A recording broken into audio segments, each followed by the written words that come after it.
Students, welcome to this 15th lecture in chemistry. Today we are going to discuss the Raoult's law for volatile solute and what is ideal solution. Now, we have in the previous lecture discussed about the non-volatile solute. Non-volatile solute is a solute which cannot goes to the vapor phase. For example, sodium chloride. In that case, we have discussed that the vapor pressure of a solution is lowered when a non-volatile solute is added to it. But in this lecture, we will discuss the volatile solute. For example, in water, suppose you add ethanol. Then ethanol will also goes to the vapor phase and water also goes to the vapor phase. So when a volatile solute is added, then the vapor contains both the components. That means A as well as B. Now, suppose we denote the component as 1 and 2. Now, how this vapor pressure of the component will behave and what will be the total vapor pressure that is given by Raoult's law for volatile solute. Now, what is Raoult's law for volatile solute? Raoult's law for volatile solute states that the vapor pressure due to a component is proportional to the mole fraction of that component in the liquid phase. Again, I am repeating, the vapor pressure due to a component is proportional to the mole fraction of that component in the liquid phase. So, let us see what is the Raoult's law for volatile solute states. Now, it states that the partial vapor pressure of each component of a solution is directly proportional to the mole fraction present in the solution.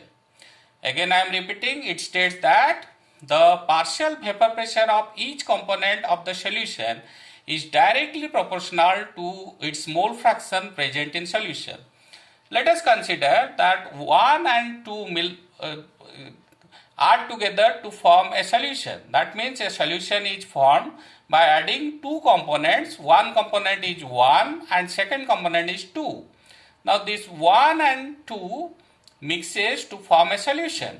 Then according to Raoult's law for volatile solute, the vapor pressure due to 1, that is P1, is directly proportional to X1. Now vapor pressure due to 1, P1 is directly proportional to X1. So here we take P1 is directly proportional to X1. What is P1? P1 is the vapor pressure due to the component 1 in the solution, and X1 is the mole fraction of the component 1 in the liquid phase. Now if you remove the proportionality sign, then we have to put a proportionality constant. Here the proportionality constant is P1 naught. So P1 is equal to P1 naught into X1, where P1 naught is the vapor pressure due to the pure component 1. So what is the equation? Again, look at the equation. P1 is equal to P1 naught into X1. P1 is the vapor pressure due to the component 1 in the solution. X1 is the mole fraction of the component 1 in the liquid phase. And P1 naught is the vapor pressure due to the pure component 1. Similarly, we get P2 is directly proportional to X2. What is P2? P2 is the vapor pressure due to the component 2 in the solution. X2 is the mole fraction of the component 2 in the liquid phase. So, if you remove the proportionality sign, then we have to put a proportionality constant again. Here the proportionality constant is P2 naught. So, we get P2 is equal to P2 naught into X2. P2 is the vapor pressure due to the component 2 in the solution. X2 is the mole fraction of the component 2 in the liquid phase. And P2 naught is the vapor pressure due to the pure component 2. So when we take the total vapor pressure, that is, what is the total vapor pressure? The total vapor pressure according to Dalton's law of partial pressure is the sum of the partial pressure of the two components. So P total is equal to P1 plus P2. So P1 plus P2 is the total vapor pressure, that is equal to P1 naught into X1 plus P2 naught into X2.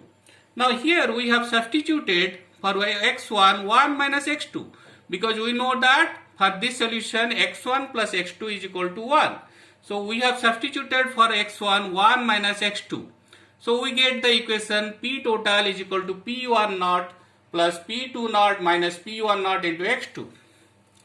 So here we get the equation P total is equal to P1 naught plus P2 naught minus P1 naught into x2. Now let us see what is the behavior of the solution through graph. In this graph we have taken the vapor pressure along the y-axis and mole fraction or composition along the x-axis. Now here we have, in the extreme case, in the left hand side we have taken x1 is equal to 1 and x2 is equal to 0. That means it is a pure 1. In the right hand side we have taken x1 is equal to 0 and x2 is equal to 2. x2 is equal to 1. So it is a pure 2. Now when the solution is pure 1, then its vapor pressure is P1 naught. Now when we have added 2, then its vapor pressure will vary in this line, that is P1. Similarly, when the solution is pure 2, the vapor pressure will be P2 naught and this P2 will vary in this line. So the total pressure here is P1 plus P2, this will vary in this line. So this type of curve will be obtained for a solution which is known as Raoult's ideal solution. So what is an ideal solution? Those solutions which obey Raoult's law at all composition are called ideal solution. So those solutions which obeys Raoult's law at all composition are called as ideal solution. But no solution is perfectly ideal, because no solution will always obey Raoult's law at all composition. So no solution is perfectly ideal. But nearly ideal solutions are those which show the following property. So nearly ideal solutions are those which show the following conditions. What are the conditions? 1. A-B interaction are of same magnitude as A interaction and B-B interaction. That means we have two type of liquid, that is A and B. The bonding in A and bonding is B are called A interaction and B-B interaction, and the bonding in AB is known as A-B interaction. So if the A-B interactions are of same magnitude as A interaction and B-B interaction, then the solution will be a nearly ideal solution. Second condition is delta H mix is equal to 0. That means the change in enthalpy is equal to 0 when the two solutions are mixed. So there will be no heat absorption or no heat evolution. So delta H mix is equal to 0. Third condition is delta V mix is equal to 0.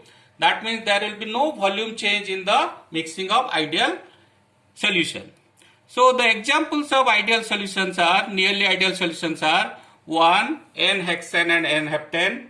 Second, benzene and toluene. Third, bromoethane and chloroethane. And fourth one is bromobenzene and chlorobenzene. So these four are the examples of nearly ideal solution. Many more examples are given in your book. So today you have learned about the Raoult's law for volatile solute, and you will be able to solve the numerical problem based on it. Thank you for watching this video.